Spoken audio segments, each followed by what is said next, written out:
Snapshot seperti telah dijelaskan pada beberapa clue sebelumnya, Anda pasti telah mengetahui bahwa setiap kalimat tersusun beberapa elemen subjek, predikat, dan bila diperlukan ditambah satu atau dua objek. Tambah objek ini sangat tergantung pada jenis kata kerja yang digunakan dalam predikat dan agar makna kalimat lebih sempurna. Subjek Subjek bisa terdiri dari satu kata, dua kata, atau lebih. Predikat Predikat bisa terdiri dari satu kata, dua kata, atau lebih. Objek bisa terdiri dari satu kata, dua kata, atau lebih. Adverb Adverb bisa terdiri dari satu kata, dua kata, atau lebih. Seperti terlihat di diagram di atas, sebuah kalimat dapat hanya tersusun tiga atas kalimat saja. Sebuah kata sebagai subjek, sebuah kata sebagai predikat, dan satu kata sebagai objek. Demikian juga kalimat dapat tersusun atas tiga atau empat baris yang tidak hanya terdiri dari tiga buah kata saja, akan tetapi berpuluh-puluh kata. Hal demikian dikarenakan masing-masing elemen kalimat terdiri dari lebih dari satu kata. Dengan lain, setiap elemen kalimat berbentuk phrase. Bagian ini akan membahas detail tentang phrase dan penggunaannya di dalam kalimat.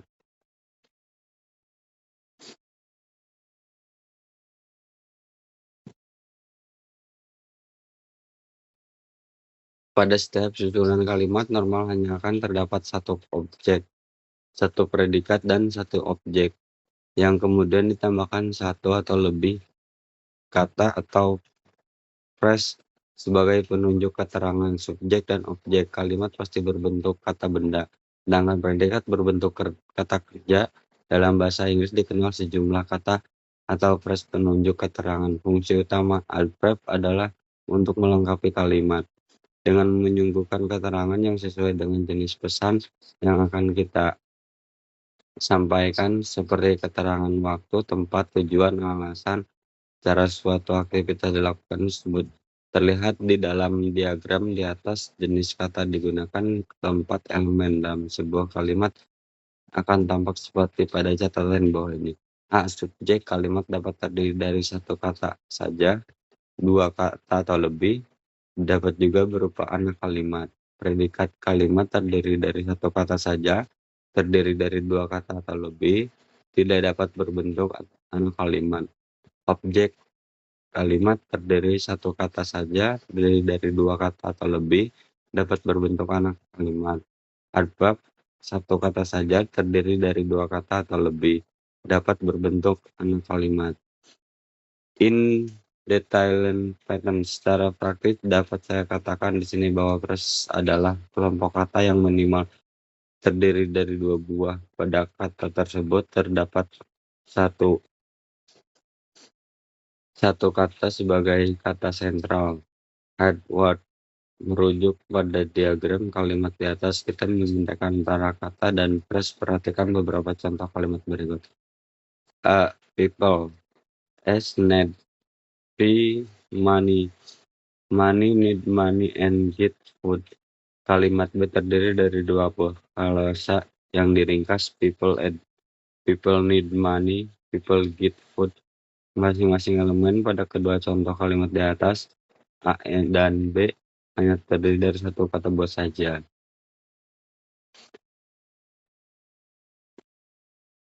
C. Many students will spend their school holiday on the beach, and these people need money to get some food. Pada kalimat ini, subjek dan predikat kalimat sudah berupa phrase karena terdiri dari dua buah kata. Objek terdiri dari lebih satu kata. Dan adverb juga sudah berbentuk phrase karena terdiri dari empat kata. Subjek kalimat ini cukup panjang, berbentuk phrase yang terdiri dari 11 buah kata. Predikat dan objek berbentuk phrase yang terdiri dari dua buah kata. Adverb berbentuk phrase dan terdiri dari empat kata, to get, some, dan food. Dengan memperhatikan beberapa contoh kalimat di atas, dapat disimpulkan bahwa dalam Setiap penuangan ide, gagasan, pesan tidak dapat terlepas dari apa yang disebut press. Dapat saya katakan di sini bahwa lebih 99,5% setiap elemen di sumbernya dan Anda pasti mendapat realita demikian begitu pentingnya sehingga pengetahuan tentang press bagi Anda adalah vital. Anda harus memahami efisiensi struktur pembentukannya. Apabila press tersebut ada di bagian subjek dan objek, maka akan disebut non-press. Karena subjek dan objek pasti berbentuk kata benda. Jika press tersebut ada di bagian predikat, dia disebut press. Karena predikat pasti berupa kata kerja, sementara itu press disebut di bagian verb, maka ia disebut adverb phrase. Hal penting yang harus diingat adalah bahwa setiap bentuk press, baik itu non-verb phrase maupun adverb phrase, akan selalu terdapat satu kata yang menjadi sentral.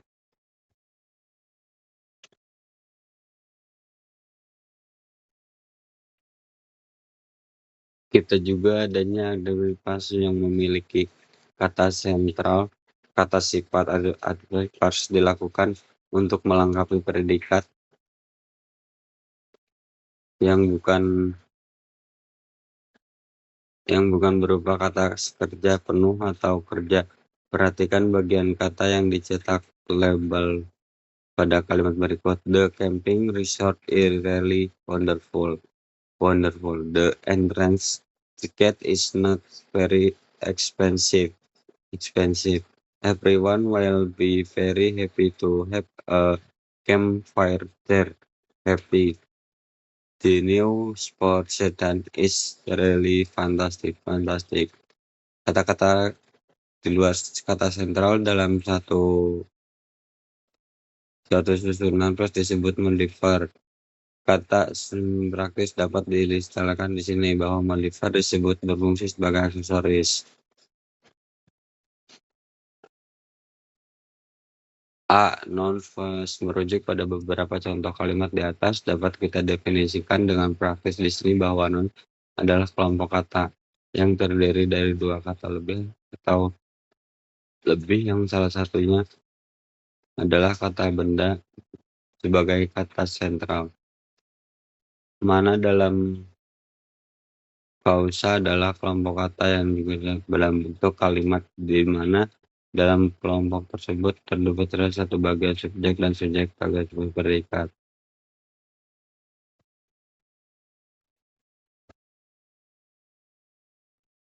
Beberapa hal penting yang harus Anda pahami mengetahui non-verbal adalah sebagai berikut. Satu, macam non dapat dilihat dari cara pembentukannya. Sebuah non-verb dapat dibentuk dengan beragam modifier atau jenis kata aksesorisnya. Modifier atau jenis kata aksesoris dapat berupa kata benda, kata sifat, dan kata keterangan. Pada contoh verb berikut ini, bagian yang dicetak tebal adalah head word. Very important data menambahkan kata sifat very important. University guarded menambahkan kata benda university. Part of the word menambahkan kata benda of the word. People out around the world menambahkan kata keterangan around the world.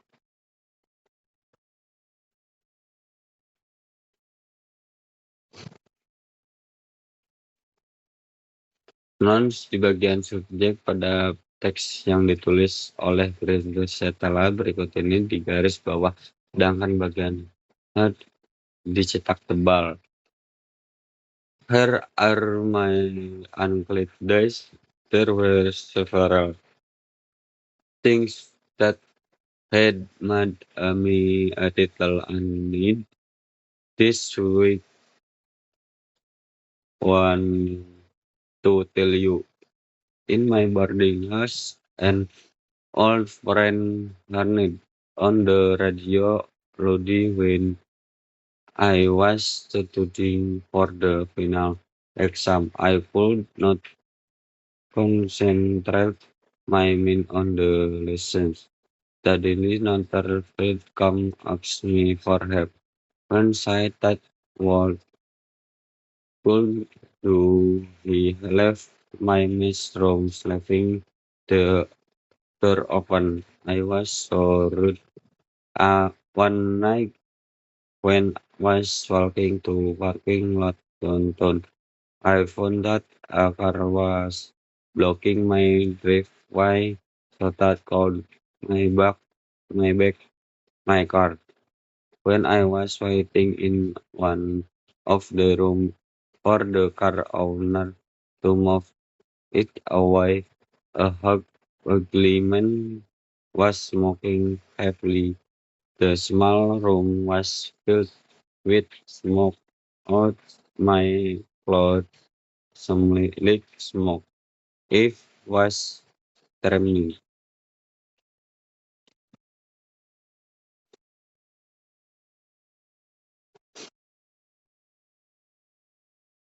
Adverb plus jika purpose memiliki satu kata kerja sebagai kata sentralnya, maka adverb plus atau adalah kelompok kata sebagai kata sentralnya. Namun demikian, kita juga sering menemukan keterangan dalam bentuk kalimat yang tidak memiliki kata sentral. Kita juga sering menemukan adverb dengan kata depannya, khususnya yang menunjukkan keterangan tempat, keterangan waktu, dan keterangan tujuan.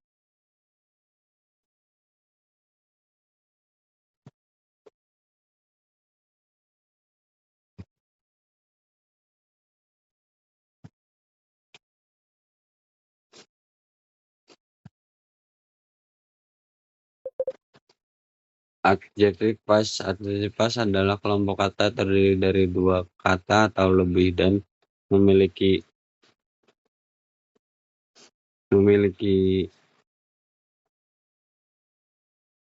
memiliki satu kata sifat sebagai kata sentralnya. Di dalam bahasa Inggris, kita akan menemui beberapa jenis adjektif yang sangat umum dan sangat lazim digunakan di dalam aktivitas komunikasi baik tertulis maupun lisan. Jenis-jenis adjektif tersebut dapat dikelompokkan sebagai berikut. Roadroom merupakan kata sifat bentuk asli, bukan hasil pembentukan atau transformasi dari jenis kata lain. Portmanteau form, kata sifat yang berasal dari jenis kata lain atau hasil pembentukan dari jenis kata lain. A. Dengan menambahkan sufiks full os ya, pada kata benda dan sufiks for pada kata kerja. Bentuk-bentuk adjektif pers yang sangat umum dijumpai di dalam berbagai teks tertulis maupun lisan adalah penerapan satu kata sifat sebagai kata sentral ditambah jenis modifil tertentu seperti very, more, really, enough, at, seperti dalam contoh verse berikut ini. A. Dengan menambahkan very, motorists face are really than before right now. B. Dengan menambahkan much more less. The most important thing to do was to be more connected in studying to read with at school.